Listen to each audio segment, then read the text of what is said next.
So for every time there's a need to forgive, there's something to look at within yourself, an area of self-acceptance that can happen. Two, we must remember that we are all one. I know we think we are separate beings walking this earth, but our brothers and sisters are just reflections of what is going on inside of us. Every experience we have becomes a reflection. And then third, it's the process of letting go, one of the biggest spiritual parts of this path. Hello and welcome to the Real Success Show. I'm your host, Candice Mama. If you have ever struggled with saying yes to yourself, yes to your life, and yes to your dreams, then today's guest, Dana Shalit, is just for you. Before we jump into this incredible conversation, be sure to like, share, and subscribe so that more people will find us. Now, here's Dana. Dana, thank you so much for being on the Real Success Show. It's a pleasure and an honor. Thank you so much. Dana, for those people who don't know you, or even for people who do, I'm so curious to know, how do you define yourself?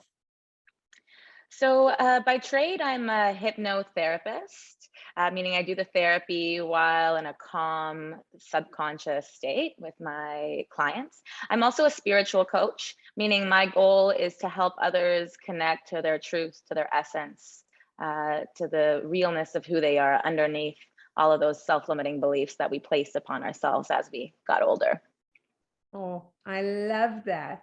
And, you know, when you said spiritual coach, I mean, that is not an industry, or it's not a profession that I'm sure you were thinking as a kid that one day I'm going to be a spiritual coach, you know? So I'm so Not at all. curious. What led you to this? Well, I've had quite the journey. I consider myself quite multi-passionate. I've had many careers in my lifetime, and which, you know, I'm only 40 years old. So to have many careers by 40, I've done a lot. And I started by taking the traditional path and working in the corporate field, which later led me to build my own business in the event production world. And I joke that if Instagram existed then, it would have been a really beautiful highlight reel. But because I was producing fashion shows, I was working with big brands and sponsors, and it looked really amazing. But really what was happening is I was working, you know, 100-hour weeks. I was feeling really, really burnt out. I was struggling from panic attacks. And in my late 20s, I found myself thinking like there must be more out there for me. But if this isn't it, then I don't really know what is. And at that point, I actually found the network marketing industry. And the network marketing industry is what introduced me to personal development, because I was in an industry where everyone had the same tools, the same opportunity for success. And I became fascinated with, why is it that some people are successful and some people are not as successful with the exact same tools? And that included myself. For my first, you know, couple of years in the network marketing industry, I was struggling. I really wanted to make it work and I couldn't figure it out. And that's when I started to learn about myself. And one of my favorite quotes is that it's not about becoming anything. It's about unbecoming everything that we are not. And so I had to go head to head with my self-limiting beliefs and to start understanding, why is it that I don't feel like I deserve success? Why is it that I don't feel like I'm deserving of money, of joy, of love, of all of the things that I desire? And that's actually what got me into hypnotherapy. So it was that whole, you know, to put it in a really really condensed version, it was all of those, working in corporate, launching my business, working in network marketing, that really made me super passionate about wanting to help others break through their own limiting beliefs to become their most optimal self, knowing that they are there all along. So it's not that they have to become anything. They have to just remove all of those blocks they've created from their truth, capital T. Oh, I love that. And you touched on something in your story, which I've been finding very fascinating with a lot of teachers I've been speaking to, which is really that point in your life where you have to stop, reassess, and say, I'm no longer happy and I need to change this. And I know so many people at home and people listening to this are at that point, but they're so afraid. They're afraid of, you know, what will my family say? What will my boss think? What will my community think? And they never take the next step, which you did. And so I want to know, when you were in that space of saying, there's got to be more, did you face any of these fears? Absolutely. It was, and I still face so much fear. And I think it's normal. Again, I'm a big lover of quotes, but we must have courage. And courage, it's not the absence of fear, it's the ability to act in spite of it. And so it's fear for me now is just a reminder that I'm stretching my comfort zone. And that's all that is. So when I was, I many times in my life I went from being a big fish in a small pond to being a small fish in a big, in an ocean. And that happened when I went from corporate and just launching my own business. It happened when I let go of that business and went into network marketing. And it even happened when I decided to take on, becoming a coach and a therapist, and saying that from now on, my joy is helping people create whatever it is that they want to create in their lives. So fear is a natural part of it. It's actually showing you that you are on the right path because you are doing something different. So yes, now I want to get up and go head to head with fear. I'm thinking, okay, then I must be doing something right.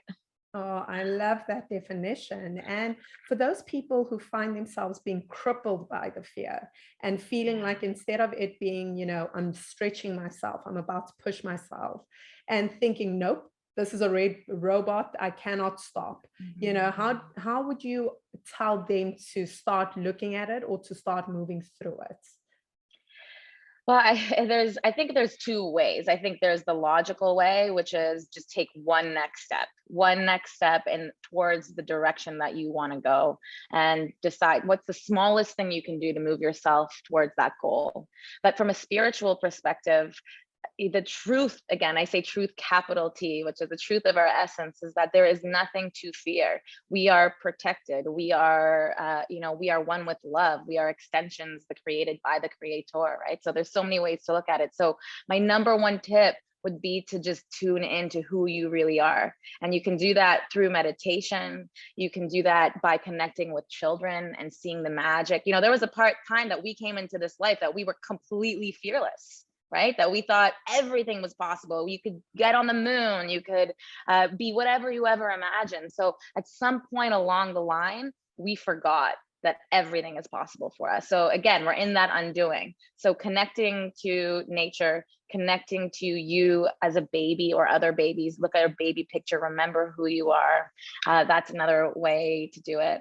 And then the number one way is to just feel the fear and do it anyways. Just power through, remember who you are and power through. That's what I'd say. I guess I can give one last tip, which is to review all of the things that you've done in the past that you were nervous to do, or that you thought would go a certain way and did it. Review the successes and review the failures. And remember that no matter what, it ended up working out for you and for your highest evolution. Even when the worst case scenario happened, it ended up working for our best interest. So doing that review, connecting with baby version of you, and meditation, of course, my number one way. Oh, I love the one about, spending time with kids, because kids are just like infinite joy. They just joy and little believing, even though they walk like Totally. little drunk adults, I know. Totally. It's such a good way to remember our essence. And you've been speaking about, the spiritual essence and who we truly Mhm. are. And in your belief Mhm. system, what do you really think is like the purpose of people and why we are on earth? I just did a post about this exact thing, and it's what we've been talking about. It's coming back to ourselves, coming back to love, our essence. That you can call it the cosmos, God, whatever you believe in, it doesn't matter.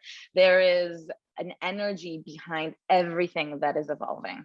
And we know that to be true because we don't have to make a flower bloom. We don't have to make a caterpillar become a butterfly. These are things that happen without us, including our vessels, our bodies, these vehicles that we get to do life in. They are changing completely every 7 years. They're completely new.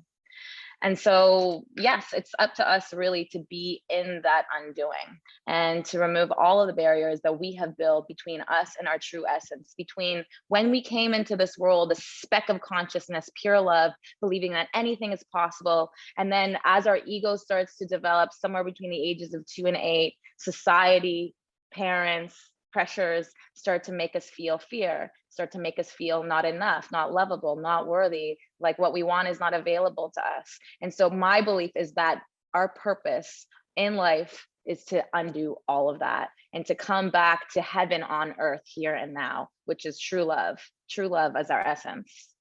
Oh, that is beautiful. I read a quote the other day that said, even though people love heaven, no one wants to die to get there. And I thought it was actually so funny. And I thought about it, and I didn't think of it as the real literal death.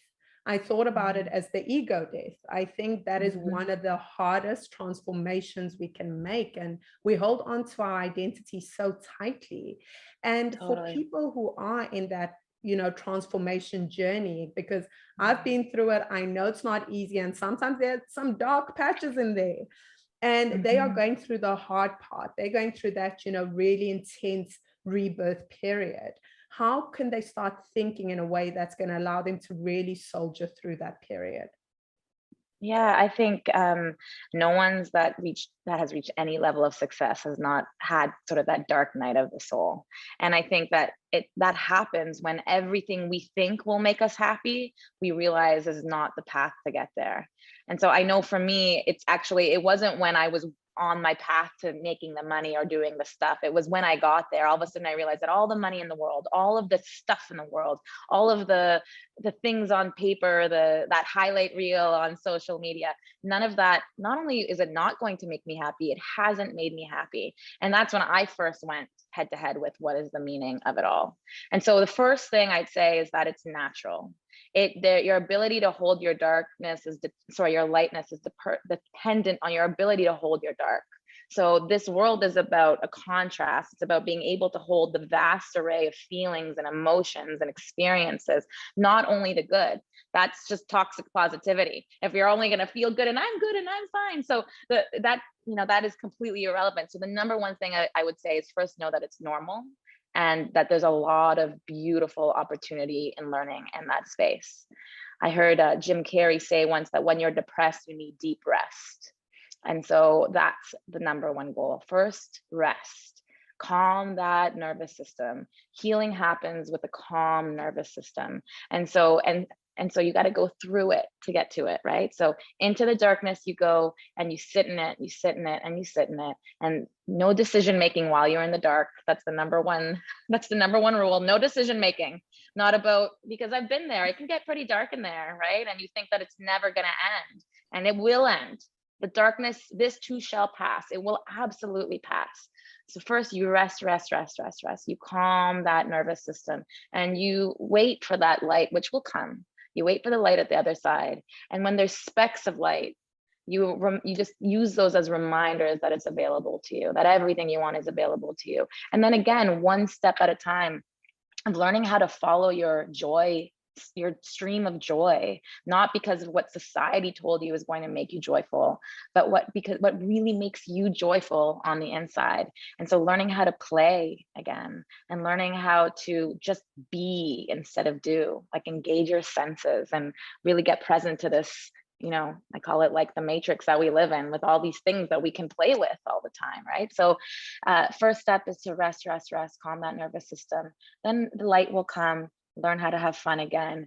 And this is the waves of life. I happen to be on a high of life right now, very grateful for it, but no doubt there's going to be lows.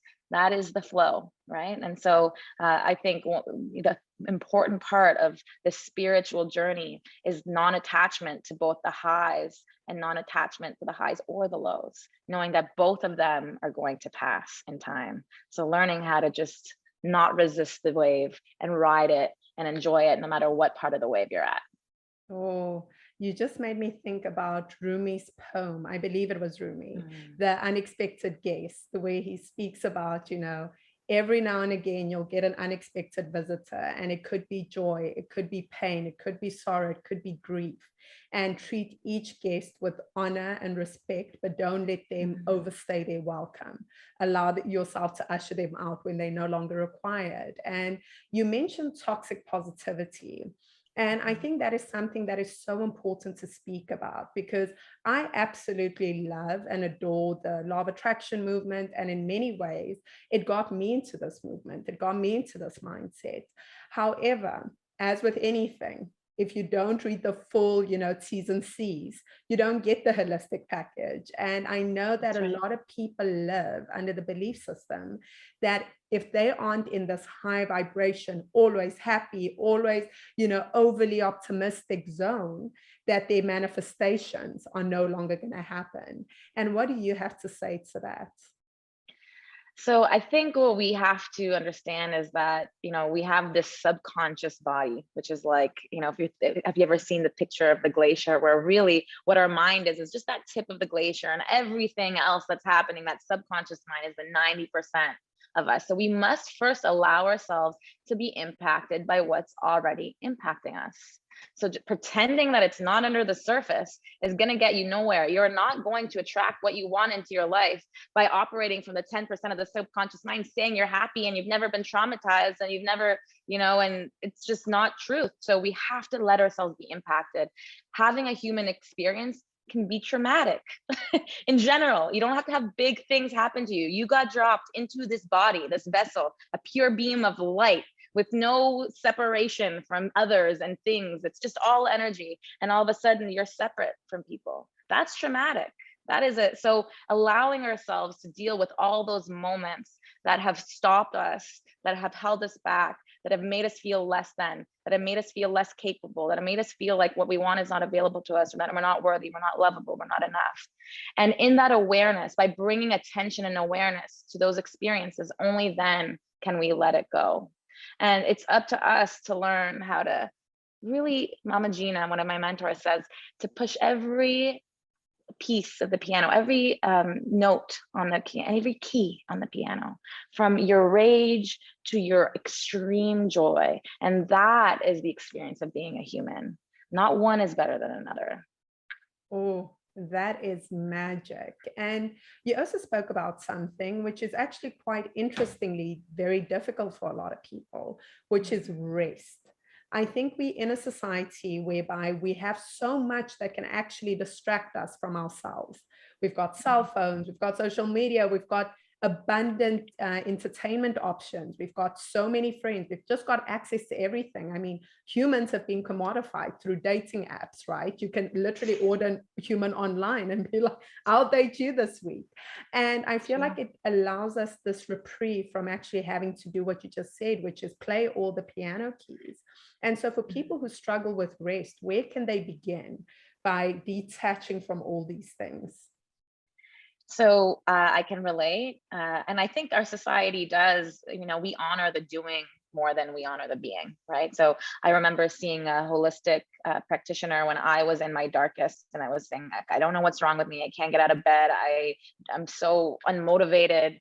And she checked me and she said, you're really good at doing, but you really don't know how to be. And I was like, yeah, I don't know how to be. How do you be? I don't even know what you're saying. I don't know how to get there. And she said something really, really beautiful. And she said, you have to get used to using your senses again. So, really just getting anchored in, what are you smelling? What are you touching? What are you tasting? What are you seeing? What are you hearing? And taking time every day to engage all of your senses, it automatically grounds you in the present moment. And so if you don't know how to rest, that is one sure way to get there. But it's like everything, to create a habit, it'll take us some time. And so for me, I had to literally book it into my calendar. I know it's the antithesis of it all, but I did every morning. Meditation became a part of my calendar. Working out became a part of my calendar. I created people around me who were accountable to my rest. So meditation coaches, Pilates coaches, reading groups. So I started a lot of reading groups. So now reading became a part of my everyday because I had to. It's like my job. And so because I didn't value it before, I didn't value rest, I had to create experiences around me that rest became a non-option all of a sudden. That is such a clever way to do it. Having a community that also assists you in doing this thing, in resting. And community is another thing that's been so interesting to observe, which is, either the creation of or the fracturing of communities in the past 2 years. And I think so many people are feeling not just isolated, but alone in all the Yeah. stuff that's been unfolding in the world. And before I even ask, how do you get comfortable being alone? To those people who have been struggling and they need that connection, where can they start getting that kind of positive connection back in their life? There are so many communities out there to join. I run a few as well. I'm sure you do, and there's so many incredible coaches out there that offer. You don't even have to pay to be a part of so many communities out there. So I would check out things like Meetup.com or any kind of communities within your area that offer online courses. If you're into yoga, again, it's about following your pleasure stream. So what are you into? Like this year, I took ceramics classes, macrame classes. I have a book club going. I'm like a child. I started surfing, crazy. I'm going backwards, truly like a child. And so that's what I would say. We learned when we were kids that we should stop doing that and stop doing that. What is art? Where is art going to take you? I used to love doing art. Where is it going to take you? Are you going to be an artist? No, I'm not going to be an artist. So why are you taking art? You can see that when that happens when you're kids, right? So again, in the undoing, you're going to reclaim all of your activities that just give you small pieces of joy, and that's where you're going to find your community. And we are in dark times, and it's hard, but I really believe that we are also that the light, like it's sort of like the darkest before the dawn, right? And in the same way that there's been so much darkness, there's been so much coming together. And I am a believer that we are all connected, that this body does not stop the energy from my energy from interacting with your energy, even though we're in complete opposite sides of the world. I'm going to feel a certain way after being around you for a half an hour today, and you're going to feel a certain way after being around me. And so the energy extends and extends and extends. And so again, going back to the truth, capital T, which is there are no borders, there are no bodies really stopping this energy from flowing. And so when you are in a state of feeling like you are all alone, it is up to you to create those micro connections. Start with kids, really easy, animals, nature, and then eventually those walls that we've built in order to stop ourselves from connecting because it created pain will one little bit start to break off, like an onion, like the unpeeling of an onion. And then you're just like this open, like vessel, just like a baby is, totally open. I love it. One day. It's just taking it one day at a time. And you said following your joy. I think that is so beautiful. And it's such an easy way to take it in and receive the information. And you've referenced these vessels that, we were born into, that, our souls dropped into. And I know that so many people, especially women, but men do too, struggle to really love these machines that we're in. They have a very disconnected relationship with the body that they inhabit. Have you ever faced anything like that? Oh, my body transformation has been one of the biggest that I have had to encounter. Had a lot of, like, I'm going to use this strong word. I had a lot of hate for my body. I felt like it was never enough. And I was always going up and down in my weight, 20, we use pounds, but 20 pounds over, 20 pounds under. So nothing crazy, but always not finding my center around my body. And yeah, it was as I was undoing this experience, like as I was undergoing this experience of spirituality, of understanding that I am not this body, I am the essence behind it. And you know that because your body is completely different every 7 years. There is not one cell in your body that remains the same. Therefore, it cannot be that you are your body. And if you talk to anyone who's elderly, I speak to my dad about it all the time. And he says, he's almost 80. And he says, I still feel like I'm a teenager because his essence remains the same. So number one is this disconnection with this belief that you are your body. You are not. You are the essence behind the body. Number two, and again, I had this experience of being in a room full of women in a course I took, and we were having conversations around the body, and I was looking at every single woman that was walking by, and I said, she's so beautiful. And then the next one, she's so beautiful, at different ages, different sizes. And there was hundreds of women walking down this runway, just, you know, just expressing themselves. And I said, if she's beautiful and she's beautiful and she's beautiful, therefore it must mean that on some level I am too. And I knew that my body was not going to transform through fear or not enoughness or unlovability. The only way to live in your most optimal form is through love. And so for my body to change, I had to first learn how to love it the way that it was, with all of its imperfections. And then I had to treat it with reverence and gratitude for being my vehicle, for me living my most optimal life here on in this very short experience. And so it is an evolutionary spiritual path to learn how to respect and love this body and to treat it well. And it has nothing to do with how it looks, because truly we know beauty is in the eye of the beholder. It has to do with how we feel and how we walk around in it and how we use it and share it and hold it with reverence. It's a journey, but it's worthwhile. It is a journey. It really, really is. And, you know, I think everyone relates to what you're talking about, which is, so there is a lot of shaming around a woman or a person claiming that they love themselves, right? Or claiming that they believe they're beautiful in any sort of regard. I think there's a lot of societal, like, who do you think you are? Why would you love yourself? How dare you love yourself? Yes. So. It's just another, I really believe societies are changing, but it's another tactic of the oppression of humanity, of feeling, again, it's to me, that's a reflection of an ego-based society versus a society which we're moving into, which is a reflection of the highest self. You know, the ego believes that we are this body and this is what's important. How I look, how much money I make, where I live, what I do, like that's what matters. But truth, capital T, the essence says, I am not the body. I am here as an extension of source, that is an extension of creation. I'm here with my unique skills to, you know, to come back to self, to remember who I am, and to affect all of society as a whole through my remembering. And so I think when that way of thinking, of even one first judging the body and then saying, you know, who do you think you are? Like, don't, you know, you're not humble, be humble about your body. I'm saying, I think you should just be the most proud ever of whatever body you have. Look, I have a body. It's incredible. Look at it do all these things with my fingers.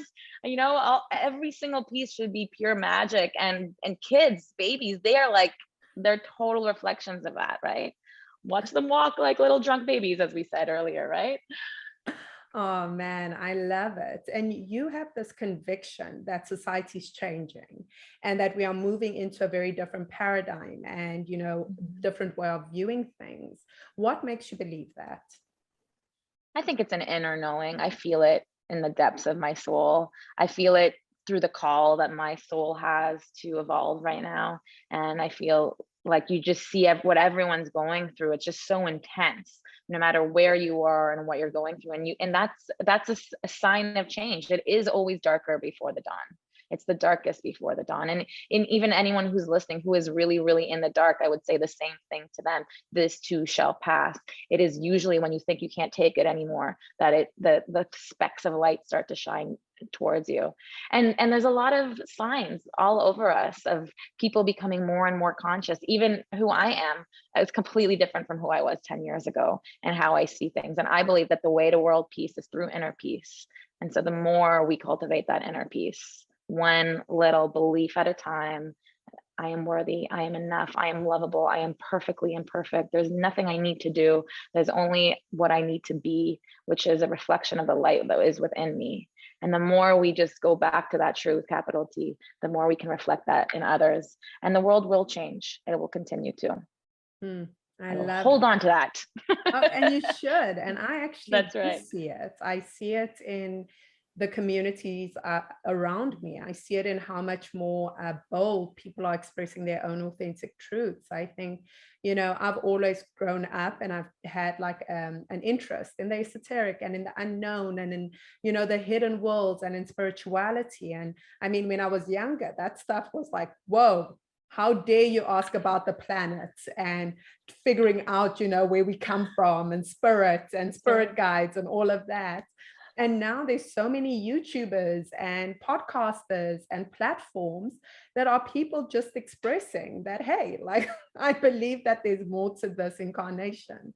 I believe there's more to life, and I think it's a beautiful thing. And I think the shift is happening. And I think you see it even with the freedoms, as you were just speaking about, which is people have gone from this belief system that success, it looks like having a car, having a house, the white picket fence, and it all looks like this, to now success being freedom.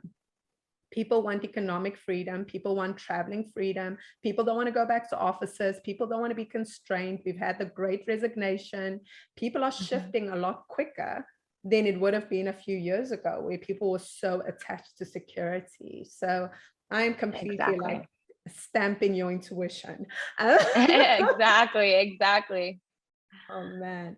And coming back into like taking the journey that you've taken, it's an unconventional one, whether it be hypnotherapy. People don't really understand it, right? When I was introduced to hypnosis, it was like someone calling someone onto a stage and making them bark like a dog. And me too. Trust me. And so it took me a while to get comfortable with even saying the word that I'm a hypnotherapist, but I got there. I love it. What is the biggest misconception about hypnotherapy? Yeah, I think it's exactly what you said. That image is that you're out of control, that I now become the controller of your mind, and that you have no free will. And it couldn't be more of the opposite of that. And the way I explain what hypnosis is that it's impossible for you not to be able to get into a sense of hypnosis. That's another thing I get. What if I can't do it? It's impossible. Hypnosis is just a way of saying we get you into a state where your nervous system is calm. And we do that through a deep meditation. We take you deeper and deeper, where all you have is now my voice to concentrate on. So one point of concentration, concentrate on my voice. We're going to relax the nervous system. And at that point, you have access to the 90% of the mind that is holding on to all of your memories, beliefs, and things that are, and blocks that are holding you back, essentially limiting beliefs as well. And so that is what hypnosis is. And if you've ever driven a car and don't remember how you got somewhere, or lost yourself in a marathon of television, that is a state of hypnosis. That is, so you've done it before. I can guarantee every single person has been in a state of hypnosis before. So you can do it to yourself. This would just be me helping you get to that calm state. Then we're able to look at the memories and the cause, the root of the issue, that those memories that started somewhere between the age of 2 and 8, you made decisions about yourself that affected your life. And we want to go back and see what those decisions were. And then you can let them go. Only in that state, and letting something go in a state of deep relaxation will forever change you. At that point, you are really suggestible. And that is why when certain people, when you see show hypnosis, why people jump around like a chicken, it's not because they can't not do it. It's because they don't care not to do it. Meaning they just have like their filter is gone because they're so calm. They're in their state of natural, calm nervous system. And so they're way more likely to be open to suggestions. And in that state, usually I use your words to suggest new ways of being. So I am perfect, whole, and complete. I am worthy. I am enough. Everything I want is available to me. I am an extension of love. I am pure love. All of those words start to be embedded into the mind when you are in that state. And you'll walk out of there being like, yeah, I'm love. That's right. That sounds incredible. And I've also read about self-hypnosis. Is it as effective as having someone else, such as yourself, walking someone through the process? It's absolutely effective. I do it on myself all the time, but even I like to have a coach walk me through it sometimes, because again, there's all these layers to the onion, right? So there's always another opportunity to let something go. Even recently, I just had a big aha moment of the self-limiting belief I had about myself. So it never ever ends. So you can do it yourself. You can do it through YouTube, and of course, like everything, it's nothing like having someone be your guide through this really, really deep process, so that you can fully relax and not have to think about where you're going next, what you're doing, what you're thinking. That is incredible. And does hypnosis help with stuff like, I know for me, the biggest indicator it seems across human beings is if there's an area of their life where their limiting beliefs play out the most, they activate the most.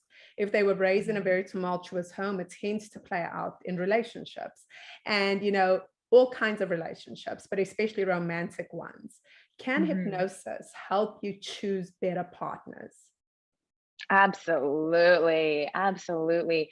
I know I had to do this work on myself, and I'll just share my own experience of going into hypnosis around relationships, just so you can see how minute those moments are. When after going into that deep state, and we went for a walk down memory lane, and I had this memory of being 4 years old and my dad coming home from work and me running up to him and being like, Dad, Dad, Dad, I'm so excited, like super anxious. And he just said, I just need a minute. Boom.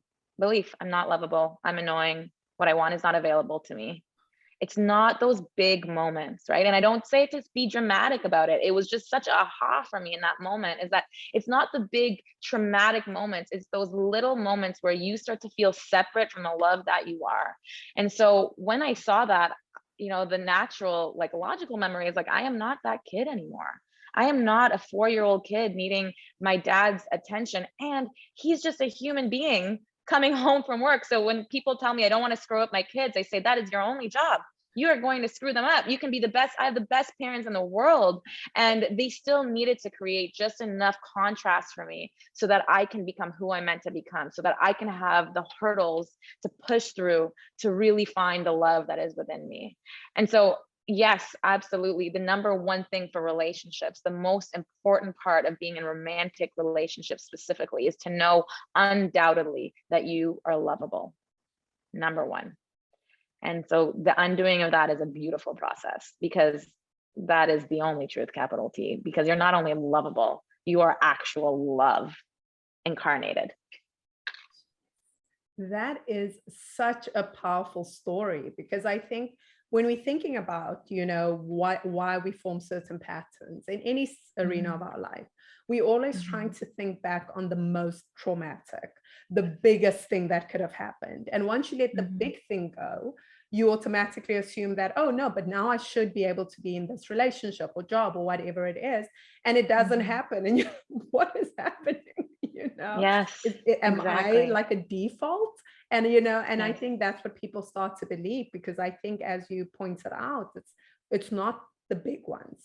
Sometimes it's that small subconscious thought or memory that's allowing you to repeat this behavior, because it's a feeling. You're replicating more of that feeling that you felt, right? It wasn't the words, Exactly. it was the feeling that you became used to. So That's that is right. incredible to me. And I want to know, have you ever struggled to forgive something, let it go?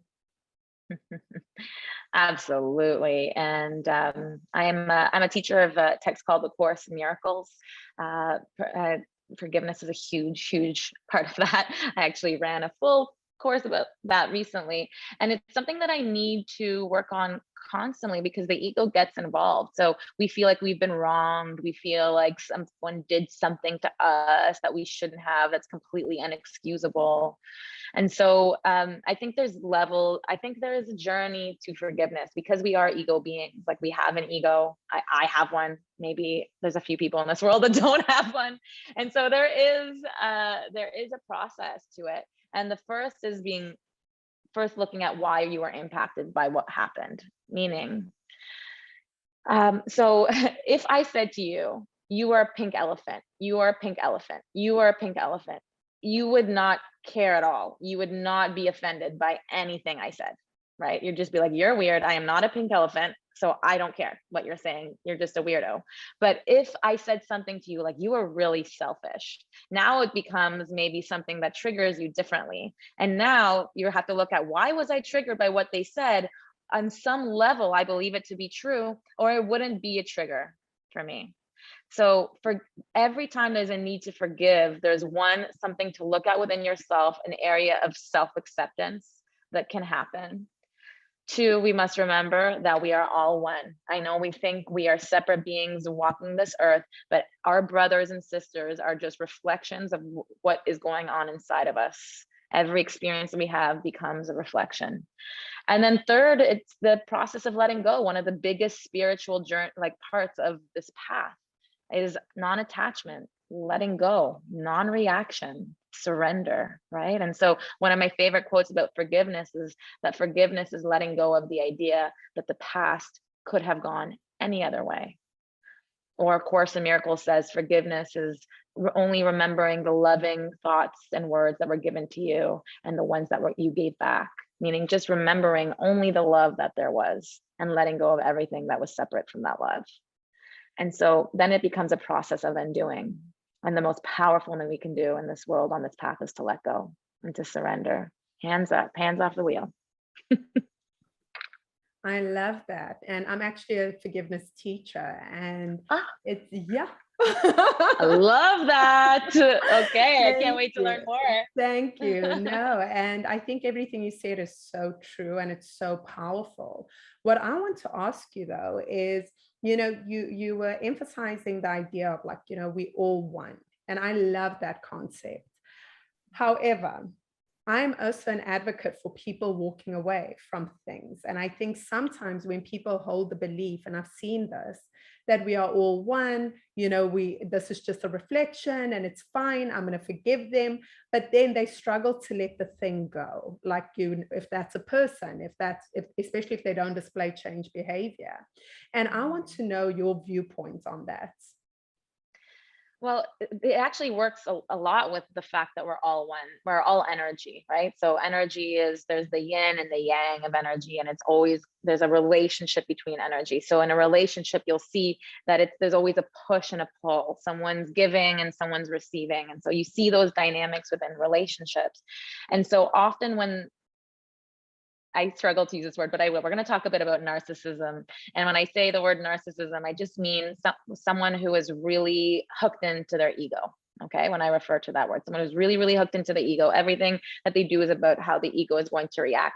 Often it's the attraction to that is going to be an empathetic soul, meaning someone who just wants to make it better, like sees the best in them. And so you start to see the relationship between the empath and let's say the ego. I don't love the word narcissist, but the ego. And so it's a very natural path to be on. And once you have worked through, you've seen your role and what happened, you forgave the other person, you forgave yourself for your role in it, then you have to look at, why did I attract that relationship, that experience into my life in the first place? And once you learned your lesson and you saw why you attracted it. So for me, being an empathetic soul, I've attracted a lot of ego-based relationships in my life that totally dwindled me out of energy.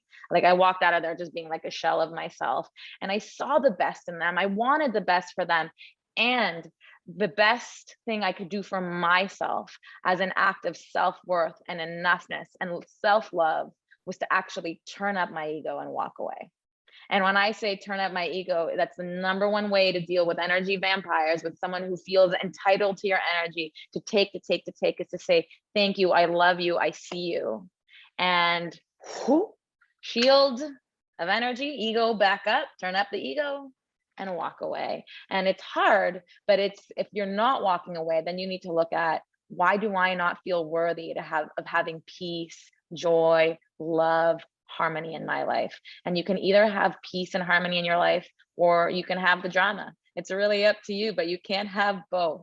And so once you've learned your lesson, I think people will start to, move away from your life naturally. But sometimes it's going to look like taking a really big stand for what you deserve. Oh, that is so important. And you actually made me think of an interview I saw with Keanu Reeves. And he was speaking, I believe, to Drew Barrymore. And Drew Barrymore said, oh, like, I'm such a lover. Like, I could never be a fighter. I'm a lover. And Keanu responded and said, but you can't be a lover if you don't know how to be a fighter. Because sometimes in order to have love, you have to be willing to fight for what you love. And I thought it was so fascinating. And I was like, this is so beautiful. Like, I get it. And, I want to know how you think about that. Oh, I love that. Again, it's about the polarities of life. Like you can't have light without experiencing your darkness. Otherwise, you're going to be hovering that middle line of life all the time. And it's the same, thing. If you really want success in life, then you got to go in there courageously and be okay with falling on your bum. You probably will. It's not going to be as bad as you think it's going to be. It never is. But I love the contrast of life. Again, I'm a quote person, but contrast creates waves of desire, which is the basis for all of creation. It's one of my favorites. We need contrast to become who we are in this world. So if you are an empath and you're taking on too much energy, you better learn how to work with your walls and like how to put up those walls. It's a beautiful thing. And when you're a really positive person, get to know your rage. It has something to tell you, or get to know your sadness and your depression. And learn how to push every single note, every key on that piano, and to fall in love with this grand human experience that is really it's full of the highs and lows in life. It's full of the waves of life. And so yeah, I'm with you. I'm all about experiencing all of those feelings. And we won't even know what we're avoiding if we don't know like what we're feeling. You know what I mean? So you can't even get where you want to get if you don't learn about what it is that you're moving away from, really. And so step, push every key to that piano. People can't see I me pushing love keys, but that's what's it. happening. Do, do, do. Oh my goodness. And what are boundaries to you? Yeah, I've learned, and this has been one of my latest lessons, let's just say. And I had to go head to head with myself and say, why am I attracting certain relationships that I am walking out of there feeling exhausted and that I don't feel full? Number one, I'm not filling my own cup up. So again, we believe that giving is better than receiving. Not true, actually. It's about playing with the energies, learning how to sit back and magnetize, and learning how to receive and give somebody else the opportunity to give for a second as well. And so going back to your question again, remind me, I think I lost my What way. are boundaries to you? Oh, my boundaries. Boundaries to me are a way of maintaining my energy when I don't have, I don't like to use control, but it is a sense of control of my energy, meaning I'm not quite in tune with not leaking my energy, not giving it away. And so boundaries to me are a way of maintaining my energy so that I can give from my overflow. They're a way of putting on my own oxygen mask on first and saying, because I can go in a room with a whole bunch of energy vampires if I'm really full. I'm just deflecting that energy. But if I am not full, if on some level I'm dwindled in my energy, I walk in there and it's like a dementor. I call them dementors. You just walk out of there, from Harry Potter, and they suck all of your energy right out of your body. But if you go in there with the shield, the boundary shield of knowing I am so full and there's nothing anyone can say or do that's going to remove my energy away from me. So it has to do with my mental state, where I'm at. If I'm able to be anchored in my energy and not just leak it away versus, when I'm maybe not as strong, which happens, right? It depends how much rest I'm getting, how much nice things I'm doing for myself, how much I'm working on the things I love versus the things that take away energy. It's so amazing. Being in tune. It's all about being in tune with your own insides and what's going on in there. Oh, I love it. I think boundaries I only started learning about probably 2 years ago, where I was like, hey, like there's this thing that I don't have, and I'm always feeling depleted, and I'm always complaining, like, oh, this person always asks this or that, or I'm always deflecting. And I was like, in order to take responsibility, I need to also put up, like, hey, my boundaries are the distance at which I can love you and myself equally. And I need to put this up, and so it became a 2-year marathon, but it was worth it. It is. And then also why, for me, it was looking at like, why am I just giving until I'm in the ground? And what part of me thinks I am not worthy of receiving that same love and appreciation back, or feeling not enough in what I do? And so what happened to me when I started setting boundaries is that people started calling me selfish. right? Because not people, a couple people. And the reason is because on some level, I believed that I was selfish for taking my time, for doing my stuff. And so I started to flip that around and say, no, I'm self-full. I'm about, and when people said you're selfish, not people, a couple people, again, my reflections, I said, thank you. I've been working on that for a really long time. And so again, reframing words, reframing, and being okay with some resistance on the other side, because there's a reason why we didn't feel worthy of that in the first place. And so, yeah, it's a fun journey, isn't it? Isn't it, Candice? Always full of events, always full of events. I love it too. I love the duality of life. I think, as you were describing it, it's just that, right? Where the universe is built in such perfect order. Like there's always spring, summer, winter, and autumn. And I think as human beings, we would be lying to ourselves if we didn't believe that we too would face these seasons. Sometimes you're planting, sometimes you're reaping, sometimes you're in winter, sometimes you're in summer. It's just about what season in your life are you in, and respecting it, not trying to rush it all, respecting it. So I love your ideas and I love how you think around life. But now we're on our last two questions. And the first one is, what is real success to you? Real success to me, it's peace with the present moment. It's joy now. It's not waiting for anything tomorrow or reflecting on yesterday, but it's just total harmony with what is. I'm going to sit with that one. That is powerful. So powerful. I'm actually even going to write it down so I can meditate on it. Yeah, I'm going to do it too. We'll have a nice meditation together after. Please, we'll feel it. We'll feel it. And the final question is, what is something about you that we will not find on Google? Something about me? I have no idea. I'm a pretty open book. I put it all out there. Something that you wouldn't. Now I want to think about that. I wish I had a better answer for you on that one. I don't know. I have a dog. I live in Costa Rica. You would probably know all that. I read a lot, speak a few different languages now. There's a lot to me. I'm multi-passionate, multifaceted, like all of us. It's something you wouldn't know. I'm gonna have to think about it, and I'm gonna message you later and be like, I thought about it. Something you didn't know. Edited Why into not the episode. It'll be in the comments, my friend. Or I'll do a post about it on social media or something like that. But I do take pride in being really an open book. As much as I am boundaried and I don't like slather my stuff all over social, I feel like there's a lot of power and vulnerability and around, being like, if I show this part of me, I give permission to somebody else to show their part of me. Oh, I know.